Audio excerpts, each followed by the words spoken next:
আসসালামু আলাইকুম রহমতুল্লাহি ওবরাকাতু। আজকে আমাদের সমাজের ভিতরে আহ, তিনটি শ্রেণীর লোক রয়েছে। একটা হলো যারা অর্থাৎ নিম্নবিত্ত লোক, দ্বিতীয় নাম্বার হইল মধ্যমবিত্ত লোক, তৃতীয় নাম্বার হইল যারা উচ্চ শ্রেণীর লোক। তো সমাজের ভিতরে যারা সবচেয়ে কঠিন অবস্থাতে যারা রয়েছেন তারা হলো যারা মধ্যমবিত্তির লোক। আর্থিক দিক দিয়ে যারা গরিব তারা তো মানুষের কাছে চাইতে পারে, আর যারা বড়লোক যাদের টাকা পয়সা আছে তারা তো কোনো কথাই নেই। কিন্তু যারা মধ্যমবিত্ত লোক অর্থাৎ যারা মানুষের কাছে না পারে চাইতে, পারে নিজে কোনো কাজ করতে, এরা নিজে একা একা ধুকে ধুকে এই পৃথিবী থেকে শেষ হয়ে যায় কষ্টে।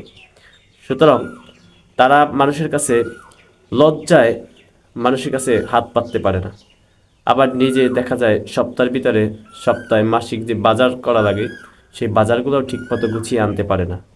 আমি সমাজের সবচেয়ে যারা ধনী অর্থাৎ যারা দান করবেন, আমি তাদের কাছে বিনীতভাবে অনুরোধ রাখব যে আপনারা সমাজে খুঁজে খুঁজে, যাতে করে মানুষ টের না পায়, মানুষকে না দেখিয়ে লুকিয়ে লুকিয়ে আপনি মধ্যম ধরনের মধ্যবিত্তের যেই লোকগুলো রয়েছে তাদেরকে আল্লাহর রাস্তায় আপনারা সহযোগিতা করবেন। কারণ তারা লজ্জায় মানুষের কাছে চাইতে পারে না।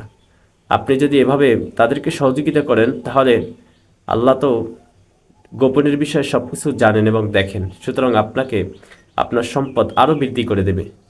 আমি আবারও বিনীতভাবে অনুরোধ করছি, যারা দান সদকা করেন তারা মধ্যমবিত্ত যারা লোক রয়েছে তাদেরকে লুকিয়ে লুকিয়ে মানুষকে না দেখিয়ে তাদেরকে সহযোগিতা করবেন।